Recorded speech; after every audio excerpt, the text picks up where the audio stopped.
सुप्रसिद्ध अभिनेत्री तसंच खासदार हेमा मालिनी यांनी रविवारी केंद्रीय रस्ते वाहतूक महामार्ग मंत्री नितीन गडकरी यांच्या नागपूर येथील निवासस्थानी सदिच्छा भेट दिली।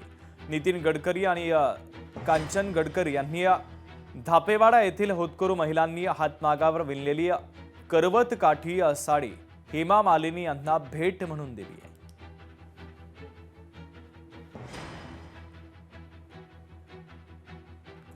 3.5 मुहूर्तांपैकी एक महत्त्वाचा मुहूर्त असलेल्या अक्षय तृतीयेला पुणेकर मोठ्या प्रमाणात सोनं खरेदी करत असतात, पण यंदा पुणेकरांनी सोनं खरेदीसाठी अतिशय चांगला प्रतिसाद दिल्याचं व्यापाऱ्यांनी सांगितलेलं आहे।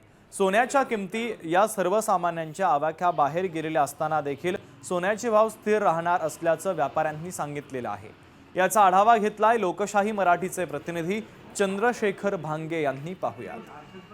3.5 मुहूर्तापैकी एक मुहूर्त असलेल्या अक्षय तृतीयेच्या दिवशी आज पुण्यामध्ये मोठ्या प्रमाणात आपल्याला सोनं खरेदी करताना पुणेकर नागरिक दिसत आहेत। साधारण आज सोन्याचा जो दर आहे तो विदाउट GST दर 1,53,000 रुपये आहे आणि त्याची जर GST जर धरून जर आपण सोनं खरेदी केली तर हा दर जो आहे तो 1,57,000 रुपयापर्यंत पोहोचत आहे। जो अर्धा मुहूर्त म्हणून अक्षय तृतीया ओळखला जायचा तो आता त्याला पूर्ण मुहूर्त झालेला आहे आणि या दिवशी टनोबंदी सोनं भारतातनं विकलं जातं। आपल्या महाराष्ट्राची जनता सुद्धा या दिवशी सोनं का खरेदी करतं हा प्रश्न आहे, तर याच्यामध्ये भावना आहे, एक सामाजिक त्याचप्रमाणे एक धार्मिक भावना आहे।